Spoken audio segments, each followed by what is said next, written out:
ويسر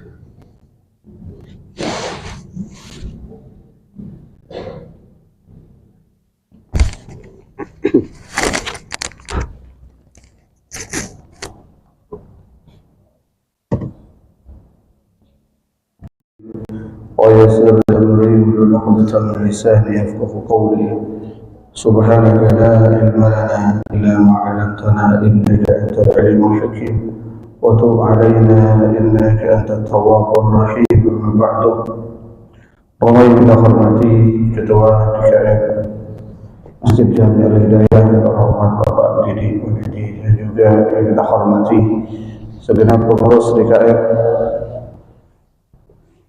yang terhormat Bapak Liman dan juga Bapak Nadi, Bapak-bapak semuanya, Bapak Dalam, dan juga yang kita hormati orang tua kita Bapak Haji Mansur, Bapak Haji Liman, Pak Hujat, Bapak-bapak, ibu-ibu yang mohon maaf tidak dapat kita sebutkan namanya satu persatu, namun sedikit pun tidak mengurangi rasa hormat.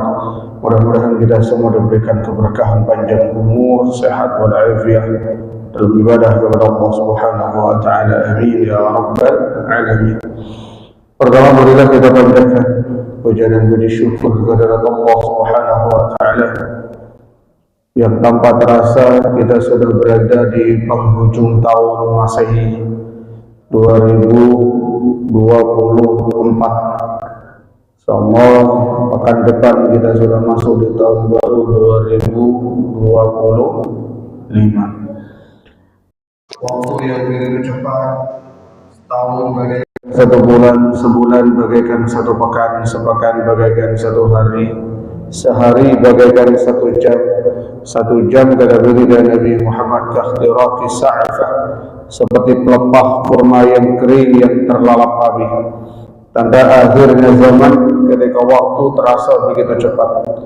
Tapi insyaallah dengan kita duduk di majlis seperti ini, cepatnya waktu tetap kita isi dengan banyak beribadah kepada Allah Subhanahu wa taala. Mudah-mudahan apa yang kita lakukan ini mendapatkan berkah dan ridha daripada Allah Subhanahu wa taala. Amin ya rabbal.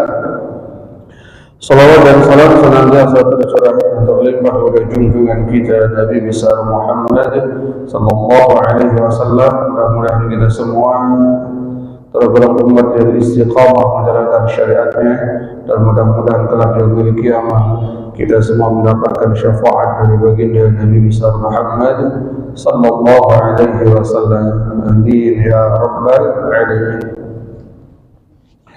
Hadirin Bapak Ibu yang dimuliakan oleh Allah Subhanahu wa taala, pada kesempatan kali ini kita akan mempelajari bersama sesuai yang tadi sudah di-share di grup. Itu tema kita kali ini adalah kajian berkaitan dengan kandungan daripada surah Al-Kafir. Bapak Ibu yang dimuliakan oleh Allah Subhanahu wa taala, surah Al-Kafirun, Al-Kafirun artinya adalah orang-orang kafir. Kafir mufrad artinya orang kafir, satu orang. Kafirun orang-orang kafir, jamaknya.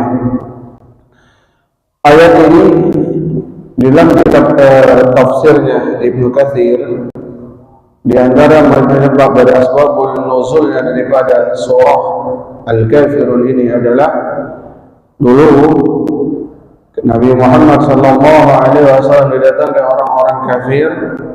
Di antaranya di sini adalah Walid bin Mughirah, kemudian As bin Wa'il, dan juga orang-orang kafir yang lain. Mereka mendatangi baginda Nabi besar Muhammad sallallahu alaihi wasallam untuk 1 tahun orang-orang kafir akan menyembah apa yang disembah oleh kaum muslimin, tapi dengan syarat kaum muslimin 1 tahun berikutnya menyembah apa yang disembah oleh orang-orang kafir. Ini tawaran dari orang kafir, orang-orang kafir Quraisy. Muhammad, bagaimana kalau kita sama-sama menjalankan akidah kita dan kita melebur di situ? Umat Islam diajak menyembah sesembahan mereka selama 1 tahun, dan orang kafir pun mau menyembah apa yang disembah oleh kaum muslimin selama 1 tahun. Maka Allah langsung menyanjung, Allah langsung melarang hal tersebut dengan menurunkan malaikat Jibril membawa surah Al-Kafirun di ayat yang pertama sampai dengan ayat yang ke-6. Apa bunyinya? A'udzu billahi minasyaitonir rajim. Bismillahirrahmanirrahim. Qul ya ayyuhal kafirun la a'budu ma ta'budun. Qul, katakanlah wahai Muhammad, katakan kepada orang kafir yang menawarkan kelompoknya untuk menyembah Allah selama 1 tahun, tapi dengan syarat kaum muslimin, orang-orang Islam yang sudah berakidah masuk ke agama Nabi Muhammad, mereka juga harus menyembah Tuhan mereka selama 1 tahun. Allah langsung menegaskan, katakan wahai Muhammad, ya ayyuhal kafirun, wahai orang-orang kafir. Siapa orang kafir di sini? Kafir di sini disebutkan sebelum kita masuk ke ayat berikutnya. Al-kafirun berasal dari kata kafarah. Apa kafarah itu? Artinya menutup. Maka orang kafir itu adalah, kenapa disebut dengan kafir? Karena hatinya sudah tertutup, belum menerima hidayah Islam. Siapapun yang tidak menerima Islam, maka dia disebut dengan kafir.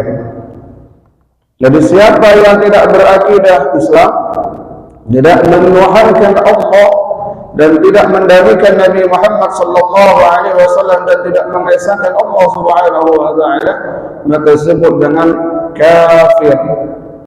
Maka kafir ini ada 2. Ada kafir, yaitu kafir ahli kitab. Siapa kafir ahli kitab ini? Ada 2, Yahudi dan Nasrani. Ada surah Al-Bayyinah itu, innal ladzina kafaru min ahlil kitab wal musyrikin. Kalau di ayat yang pertama, munfakkina hatta ta'tiyahumul bayyinah. Jadi innal ladzina kafaru min ahlil kitab, sesungguhnya orang-orang kafir min ahlil kitab, dari ahli kitab. Siapa mereka? Orang Yahudi dan orang Nasrani. Wal musyrikin, dan orang-orang di luar ahli kitab yang menyembah selain Allah. Agama apapun di luar Yahudi dan Nasrani, yaitu ahli musyrikin, inilah disebut dengan orang kafir juga. Jadi kafir ada kafir musyrikin, ada kafir kitab, ahli kitab. Dua-duanya sama di hadapan Allah Subhanahu wa taala. Masuk dalam khitab ya ayyuhal kafirun, wahai orang-orang kafir. La a'budu ma ta'budun. Katakan Muhammad, saya tidak menyembah apa yang kalian sembah. Jadi ini ditolak keras oleh Allah dan Rasulnya. Kalau urusan akidah, kita tidak boleh ikut-ikutan. La a'budu ma ta'budun. Saya tidak menyembah apa yang kalian sembah. Jadi kalau diajak nyembah, diajak gantian, dan Jumatan agama lain masuk di kita. Tapi di hari tertentu kita disuruh masuk di dalamnya untuk menyembah bersamanya, beribadah bersamanya, maka disuruh tentang oleh Allah Subhanahu wa taala.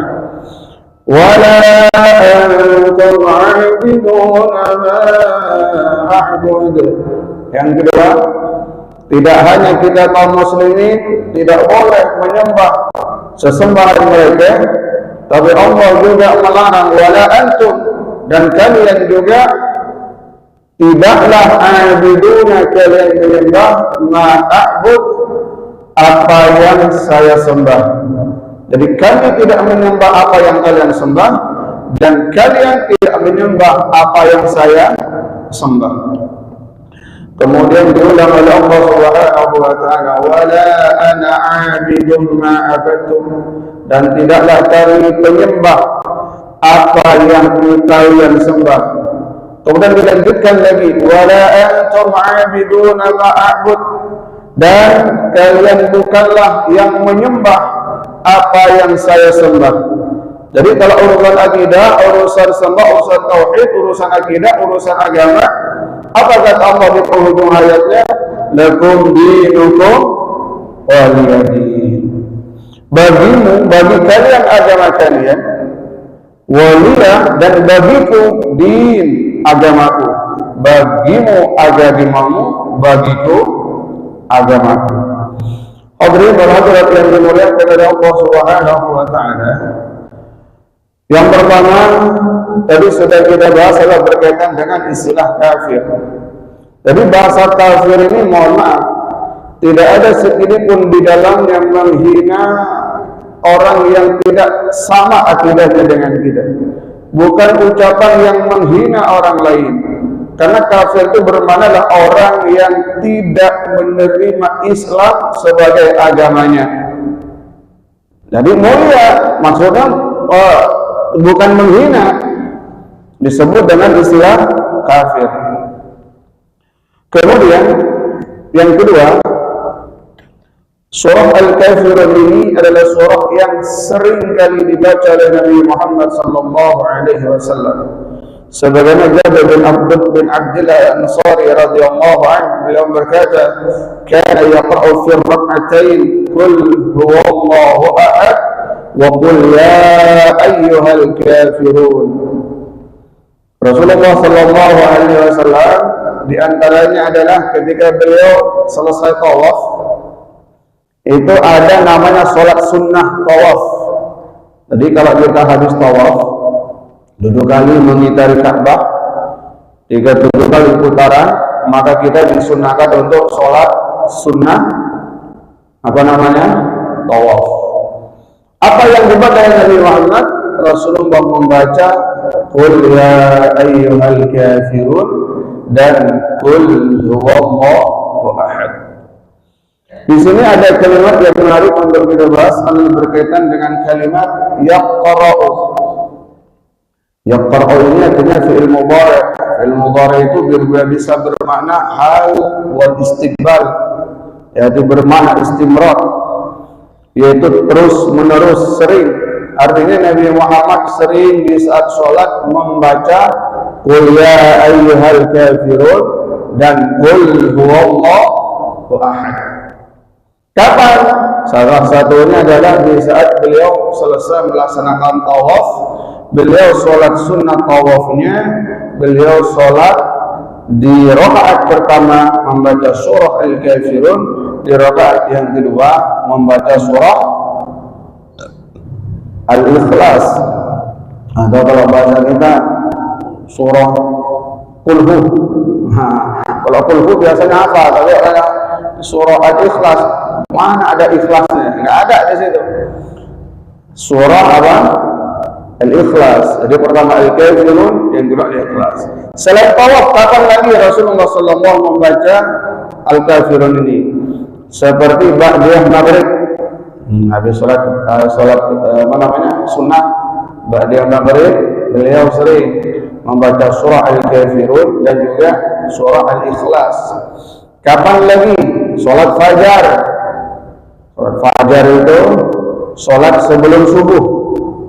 Makanya Rasulullah SAW bersabda, "Raka'atul fajri khairum minad dunya wa ma fiha." 2 rakaat fajar lebih utama. Andaikan kita tahu keistimewaannya, kita lebih memilih pahala 2 rakaat sebelum sholat subuh dibandingkan Allah berikan dunia dan seisinya. Kalau Allah tampakkan pahalanya, jadi kalau Allah tampakkan pahalanya hari ini di dunia, ini pahalamu kalau kamu sholat fajar atau qabliyah subuh, ini pahalanya. Kemudian Allah berikan lagi, kamu pilih mana? Pahala qabliyah subuh 2 rakaat itu dengan dunia dan seisinya, maka orang andaikan bisa melihat balasannya kelak di akhirat, maka orang akan memilih balasannya daripada sholat qabliyah subuh. Apa yang dibaca Rasulullah? Qul ya ayyuhal kafirun. Kemudian kapan lagi Rasul membaca Qul ya ayyuhal kafirun? Ketika beliau memulai qiyamul lailnya, namun tengah malam Rasulullah kalau sholat kan biasanya seperti kita sering mendengar daripada guru-guru kita, Rasulullah kalau sholat malam qiyamul lail sampai bengkak tuh kakinya Pak, sampai bengkak. Kenapa? Saking lamanya beliau berdiri. Tapi sebelum beliau baca surah yang panjang, pembukaannya adalah surah Al-Kafirun. Jadi kita mau sholat malam nih, baca surah yang panjang, misalnya kita hafal Al-Bayyinah hafal, kemudian An-Nazi'ah hafal, Waqi'ah hafal, pengen satu kali sholat Al-Baqarah sampai selesai. Tapi tetap di awal itu Rasulullah mendahulunya dengan surah apa? Al-Kafirun. Jadi yang ringan-ringan, mulai daripada yang ringan. Surah apa itu? Al-Kafirun. Dan surah Al-Kafirun ini ada dulu sahabat Rasulullah SAW, sahabat ini sedang mabuk. Waktu sholat sudah masuk. Di saat dia sholat, pikirannya belum nyambung, baca surah Al-Kafirun. Qul ya ayyuhal kafirun la a'budu ma ta'budun. Kepalanya udah oleh. Wala antum 'abiduna ma a'budu wala ana 'abidun ma 'abadtum wala antum 'abiduna ma a'budu wala ana 'abidun ma 'abadtum wala antum 'abiduna ma'abud wala ana wala antum. Kelar-kelar. Akhirnya turun ayat, ya ayyuhalladzina amanu la taqrabus salata wa antum sukara hatta ta'lamu ma taqulun. Kata Allah, wahai orang-orang yang beriman, jangan kalian mendekati sholat kalau kalian sedang mabuk, hatta ta'lamu ma taqulun, sampai kalian mengetahui, sampai kalian faham, tahu apa yang kalian ucapkan di saat sholat kalian. Kenapa? Pertama, orang mabuk yang dibaca memang ayat yang rada bulat, kalau tidak gitu hafal. La a'budu wala antum wala ana wala antum, mana ujungnya? Nggak ketemu. Kadang kita kalau setengah hafal suka bolak-balik Pak, ini nggak kelar-kelar ini. Padahal 6 ayat jadi 12 ayat, muter di situ. Ini ayat kesenangan Nabi Muhammad. Maka kita kalau salat sunnah rawatib, qabliyah, ba'diyah, baca surah ini, surah Al-Kafirun, niatin. Ini surah yang sering dibaca oleh Nabi Muhammad Sallallahu Alaihi Wasallam. Jadi kita meniru, mencontoh apa yang disampaikan Nabi Muhammad Sallallahu Alaihi Wasallam. Hadirin rahimahumullah. Apa yang dapat kita petik berikutnya di sini adalah berkaitan pengulangan kalimat la a'budu ma la a'budu ma ta'budun. Kemudian diulang lagi wala ana 'abidu ma 'abadtum. Jadi kalimat yang pertama, saya tidak menyembah apa yang musembah, dan yang kedua di kalimat berikutnya wala ana 'abidu ma 'abadtum. Saya juga tidak menjadi penyembah apa yang kalian sembah. Kalimat yang mirip diulang 2 kali menandakan ini bermakna, di antara para ulama ahli tafsir mengatakan ini bermakna taukid. Apa taukid itu? Menguatkan, benar-benar kalau urusan akidah jangan dicampur adukan. Tetap kalimat penguatnya adalah lakum dinukum waliyadin. Hadirin Bapak Ibu yang dimuliakan oleh Allah Subhanahu wa taala. Di dalam akidah kita tidak boleh masuk dalam ranah akidah orang lain. Karena hati-hati, sekali tergelincir maka akidah kita taruhannya. Dalam urusan sosial boleh kita bekerja sama. Mohon maaf, kita punya tetangga kita non muslim, boleh. Kita profesinya apa? Kita saling bantu, boleh. Sosial, tidak kaitannya dengan agama. Tapi kalau udah akidahnya berkaitan dengan agama, yang besok nih, maka saya ingatkan hari ini untuk mengingat diri kita, hati-hati kita. Urusan sosial boleh, tapi urusan akidah jangan kita campur aduk. Urusan sosial boleh, apa contoh? Kita punya tetangga, kita masak, Masakan kita boleh tuh, tetangga kita walaupun muslim kita berbagi boleh. Diajarkan bahkan dalam agama.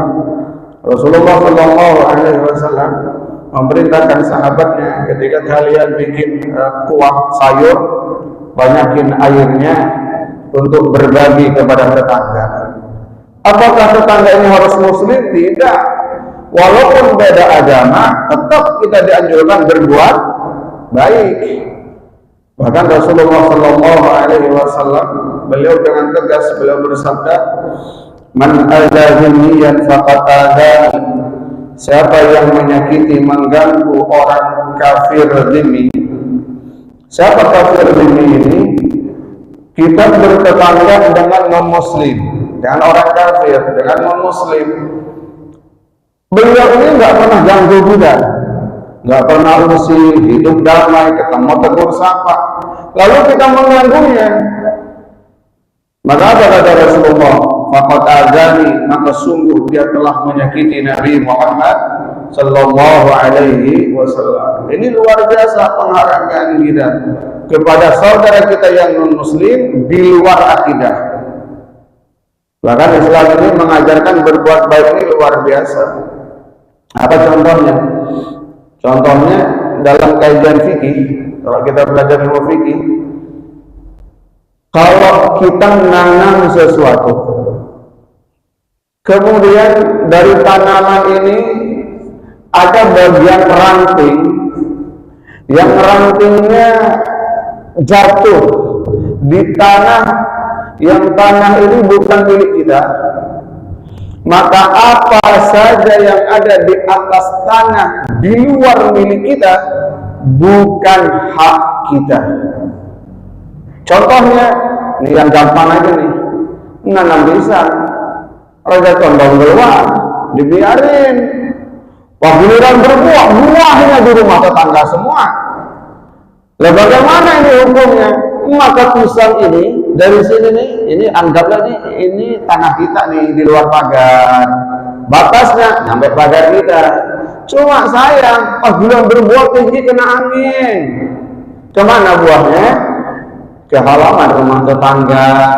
Maka yang model begini, siapa yang berhak? Yang berhak ini mustarak. Bagian yang ke sini milik orang ini, tapi bagian yang ke sini milik orang yang berada tanah di atasnya.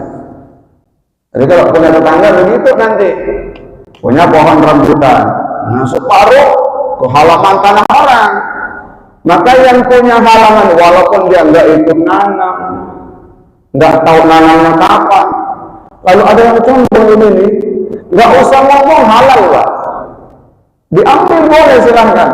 Masih muda, boleh. Kenapa? Ini milik orang yang berada tanah di atasnya. Jadi Islam itu sangat mengalir, walaupun mohon maaf, yang di sini misalnya non-muslim, tetap ini haknya. Jadi kalau ada barang juga miring ke rumah orang lain, seperti ini kasusnya, maka yang nyangkut di rumah orang ini adalah milik tetangga kita. Tapi yang alami bukan ditarik dulu, hanya tidak ditarik nih. Ini buah nih rambutan nih, tali ditarik. Nah ini akal-akalan namanya. Ini haram, bukan hak kita. Sampai sekecil itu, walaupun kepada non muslim di luar akidah kita diperbolehkan bekerja sama. Non muslim punya kelebihan A, kita nggak bisa. Kita mau bangun sesuatu, misalnya butuh sesuatu, boleh kita saling membantu walaupun akidah berbeda. Hadirin rahimakumullah, ini yang perlu kita bahas sedikit, walaupun tiap tahun semoga kita sudah sangat paham, karena tiap tahun selalu banyak pertanyaan berkaitan dengan ini. Bagaimana pendapat ulama dalam mengucapkan selamat hari Natal? Natal besok ya? Hah? Oh, Rabu ya? Alhamdulillah. Nggak hafal, nggak apa-apa. Yang repot kalau Nabi kita nggak hafal, itu yang masalah. Yang pertama adalah, ini sebagian ulama, Yang pertama mengatakan haram, dosa berarti adalah haram. Mengucapkan selamat Natal kepada non-muslim haram hukumnya. Bahkan nanti ada pendapat yang mengatakan termasuk dosa besar, bahkan mendekati kesyirikan. Apa dalilnya? Di antara adalah soal Furqan di ayat yang ke-72. A'udzu billahi minasyaitonir rajim. Bismillahirrahmanirrahim. وَالَّذِينَ لَا يَشْهَدُونَ الزُّورَ وَإِذَا مَرُّوا بِاللَّغْوِ مَرُّوا كِرَامًا. Dan orang-orang yang tidak memberikan persaksian palsu, dan apabila mereka bertemu dengan orang-orang yang mengerjakan perbuatan-perbuatan yang tidak berfaedah, mereka lalui saja dengan menjaga kehormatan dirinya. Ini dijadikan dalil bahwa ketika hari Natal, kenapa diharamkan? Karena di hari itu mereka meyakini yang lahir adalah anaknya Tuhan. Berarti kita meyakini ketika mengatakan selamat hari Natal, meyakini bahwa Tuhan punya anak. Maka ini ulama sangat tegas. Yang berpendapat yang pertama adalah hukumnya haram. Bahkan kalau mengambil dari pendapat Ustadz Abdul Somad, beliau sampai mengatakan, apa kata beliau? Ketika ada seorang muslim mengatakan selamat hari Natal, maka yang pertama dia sudah meyakini bahwa Allah punya anak. Na'udzubillah. Yang kedua, mereka sudah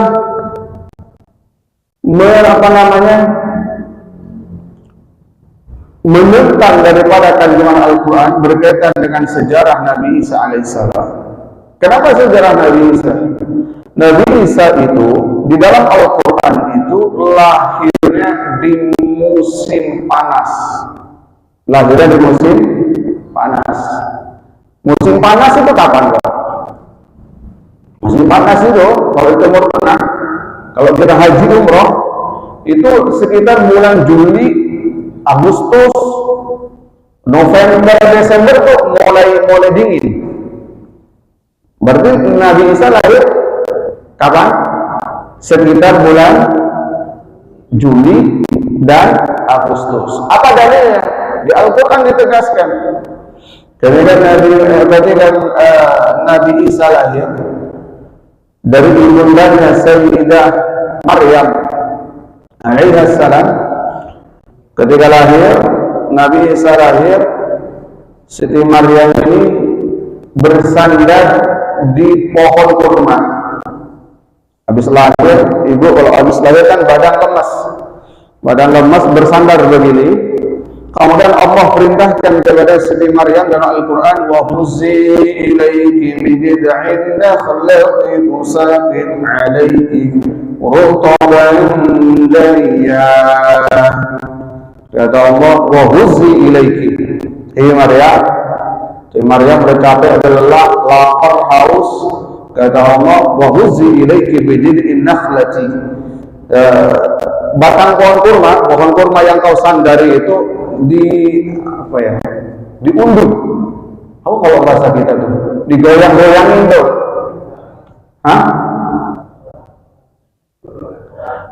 Nih, pohon asam nih sebelah. Mau naik takut, digoyangin. Itu apa namanya? Ya begitu dah. Penting paham. Digoyangin tuh. Wa huzzi ilaiki rutaban janiyah. Bijid'ina allati tusaqit alaiki rutaban janiyah. Batang pohon kurma yang keras itu, kata Allah, goyangkan wahai Maryam, goyangkan pohonnya, maka akan jatuh buahnya rutaban janiyah. Rutab itu kurma muda. Kalau tamar kurma tua, rutab kurma muda. Secara logika, ini luar biasa perjuangan seorang habis melahirkan, tenaga tidak ada, disuruh menggoyang pohon kurma. Padahal di antara pohon yang paling kuat akarnya susah digerakkan adalah pohon kurma. Tandusnya di Timur Tengah itu cuacanya ekstrim, udaranya, hembusan anginnya yang luar biasa, tidak mampu menjatuhkan buah kurma yang masih muda karena masih kuat. Tapi apa kata Allah? Kalau sudah Allah perintahkan, kita laksanakan. Yang terjadi di luar nalar kita kalau Allah sudah berkehendak. Nah, kapan pohon kurma itu berbuah? Pohon kurma itu berbuah di musim panas. Buktikan sekarang, bisa kita buktikan. Silahkan bertanya kepada orang yang berangkat umroh di musim panas, dan tanyakan kepada orang yang berangkat umroh haji di musim dingin, kira-kira kapan kurma itu berbuah? Maka kurma itu berbuah di musim panas. Jadi Nabi Isa lahir di musim panas, waktu kurma masih muda.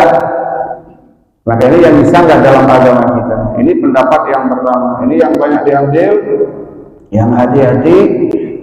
Kemudian dalil yang kedua, hadis Nabi Muhammad SAW, "Man tashabbaha biqaumin fahuwa minhum." Siapa yang menyerupai satu kaum, maka mereka adalah golongannya.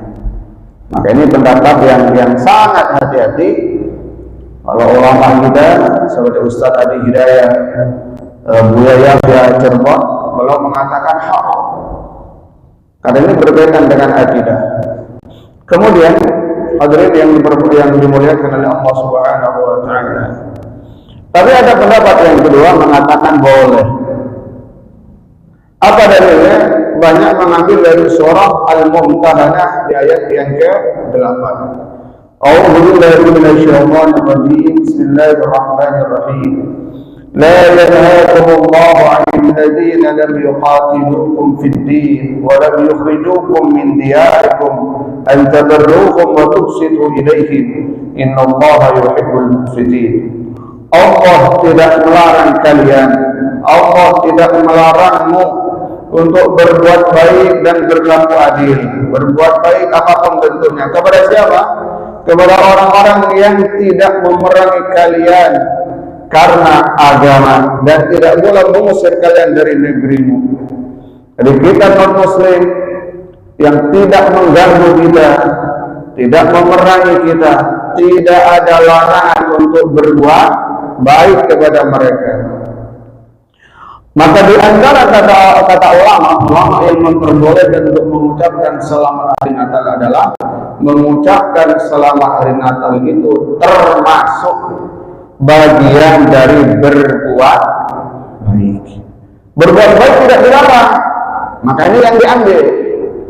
Dan banyak yang mengambil ulama-ulama kontemporer, Syekh Yusuf Qaradawi, banyak yang mengambil pendapat beliau. Maka intinya hari ini kalau bapak ibu bertanya, terus kita mau yang mana? Satu apa dua? Yang pertama apa yang kedua? Yang haram apa yang boleh? Ayo, mau yang mana ini? Kalau saya memilih yang pertama yang mengharamkan, lebih aman kita. Lebih aman kita. Tapi kalau ada yang mohon maaf berbeda dengan pendapat yang kita pilih memperbolehkan, maka ada pesan. Apa pesannya? Ada Mundir Al-Musawwar, beliau mengatakan, kalau ada orang mengatakan, maka hanya sekedar menghargai saudaranya, tidak untuk membenarkan keyakinannya. Tapi kalau mengucapkan membenarkan keyakinannya, maka dia sudah kafir. Tapi kalau kita sekedar menghargai, kata beliau, karena kita teman, satu profesi, satu kantor, nggak ngucapin jadi nggak enak, ngucapin begitu tuh, tidak sampai orang ini keluar dari agamanya. Tapi kalau saya pribadi lebih aman untuk tidak mengucapkannya. Kemudian yang banyak terjadi adalah ketika kita mengharamkannya, sering kita malah mengkafirkan orang yang berbeda pendapat dengan kita. Ini yang paling berbahaya ini. Lebih berbahaya daripada mengucapkannya. Mengkafirkan orang lain, gampang mengkafirkan orang lain karena beda pendapat dengan kita. Rasulullah SAW bersabda dari si Abdullah bin Umar radhiyallahu anhu, apa kata kata Abdullah bin Umar, beliau mengatakan, anna Rasulullah sallallahu alaihi wasallam qala, sesungguhnya Rasulullah sallallahu alaihi wasallam bersabda, ayyuma rajulin, seandainya seseorang qala li akhihi, dia mengatakan kepada saudaranya, ya kafir, wahai orang kafir. Ada orang Islam mungkin karena tidak sependapat dengan kita dalam hal tertentu, kemudian kita bilang, kafir kamu. Untuk bahasa anak-anak itu dulu kafir. Nah, ngomong begitu dong sama orang yang seakidah dengan kita, faqad ba'a biha ahaduhuma, maka tuduhan kafir tersebut akan kembali kepada salah satu di antara keduanya. Jadi gimana maksudnya?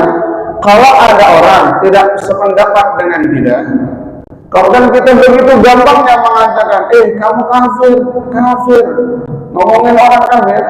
Kalau orang yang diomongin ini tidak kafir, maka kekafirannya akan kembali kepada yang ngomong. Maka hati-hati, jangan gampang mengkafirkan orang lain. Kita hati-hati, boleh, cakep, bagus, nggak mengucapin silahkan, kita punya pendapat yang kuat. Tapi mohon maaf, jangan mengkafirkan yang mengucapkan. Karena kalau kita menuduh orang kafir, pasti ucapan ini terjadi. Kita omongin kafir, ternyata tidak kafir, maka kekafiran akan kembali kepada orang yang. Maka hati-hati kita urusan akidah ini. Hadirin Bapak Ibu yang rahimahullah, kemudian pesan untuk kita semua adalah Islam menghargai keyakinan orang lain. Bahkan Al-Quran sudah mengatakan, la ilaha fiddin, tidak ada paksaan dalam beragama, tidak ada paksaan dalam berakidah. Seperti tadi soal kafirun lakum dinukum waliyadin, maka tidak sah seseorang yang mengucapkan kalimat syahadat kalau dia terpaksa. Maka kalau sering kita menyaksikan, alhamdulillah masjid ini, Masjid Al-Hidayah ini, sering ada orang mu'alaf masuk Islam di masjid ini. Biasanya yang menuntut, apa sebelum beliau membaca kalimat syahadat, pasti ditanya, apakah ada paksaan, apakah ada tekanan. Karena kalau dipaksa di tangan, nggak sah syahadatnya. Maka Islam itu tidak ada paksaan dalam akidah. Maka kata Allah, Islam menghargai keyakinan orang lain. Tapi bukan membenarkan, beda ya. Menghargai dengan membenarkan beda. Jangan disamain. Kalau menghargai, ada orang beribadah di luar akidah kita. Ya, kita mempersilahkan, itu namanya menghargai. Kalau meyakini beda, mengakui beda. Kalau meyakini berarti dia percaya sesuai apa yang dilakukan oleh orang yang di luar akidah kita. Sampai Allah menerangkan dalam surah Al-An'am ayat yang ke-108, وَلَا تَسُبُّوا الَّذِينَ يَدْعُونَ مِن دُونِ اللَّهِ فَيَسُبُّوا اللَّهَ عَدْوًا بِغَيْرِ عِلْمٍ.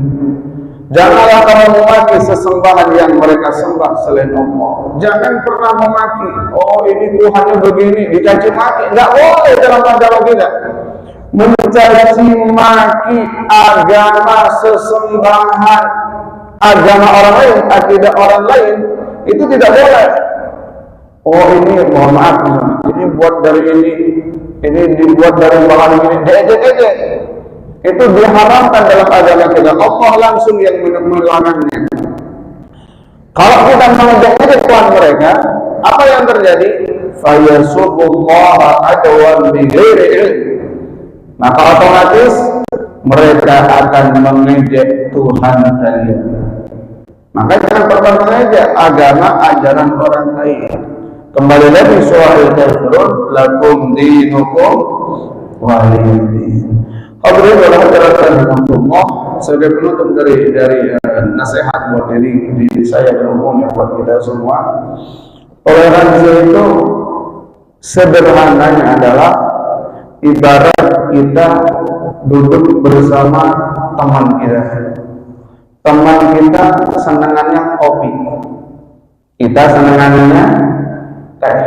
Contoh, kita duduk di warung yang sama, yang satu minum kopi, yang satu minum teh. Nah, toleransi saling menghargai, ya ayo nikmatin. Yang kita senang dengan tehnya, tehnya silahkan diminum tanpa menghina yang minum kopi. Yang minum kopi nikmatin kopinya, jangan menghina yang minum teh. Dan jangan dicampur aduk juga, menghina tidak boleh, mencampur aduk juga nggak boleh. Ayo biar kita saling menghargai, kita tuang setengah-setengah, teh tuang ke kopi setengah, kopi tuang ke teh setengah. Ini namanya toleransi. Enggak begitu. Toleransi itu menghargai keyakinan orang lain. Jangan diganggu. Besok tetangga kita, diri kita yang muslim berangkat ke tempat ibadahnya, ya dipersilahkan. Jangan diganggu, dipersilahkan. Itu namanya toleransi. Bukan berarti ikut ke sana. Ini alhamdulillah. Ini jangan, kalau usah akidah lebih baik hati-hati. Karena akidah ini luar biasa akibatnya. Mudah-mudahan iman Islam kita ini senantiasa dijaga oleh Allah Subhanahu wa Ta'ala. Anak-anak cucu kita, keturunan-keturunan kita semuanya senantiasa beriman kepada Allah, beriman kepada Nabi Muhammad, dan semuanya meninggal husnul khotimah. Amin ya rabbal alamin. Bapak Ibu yang dimuliakan oleh Allah, ini saja yang akan saya sampaikan yang sedikit ini. Mudah-mudahan jadi nasihat untuk diri kita. Sekali lagi, kalau saya pribadi mohon maaf, saya ambil pendapat yang pertama yang tidak memperbolehkan bahkan mengharamkan mengucapkan selamat Natal. Tapi kalau ada yang ambil pendapat yang kedua, tidak nyuruh, tidak nyuruh. Tapi mudah-mudahan Allah memberikan hidayah untuk kita semua. Amin ya rabbal. Kurang lebih dari mohon maaf ini saya akan sampaikan. Wassalamualaikum warahmatullahi wabarakatuh.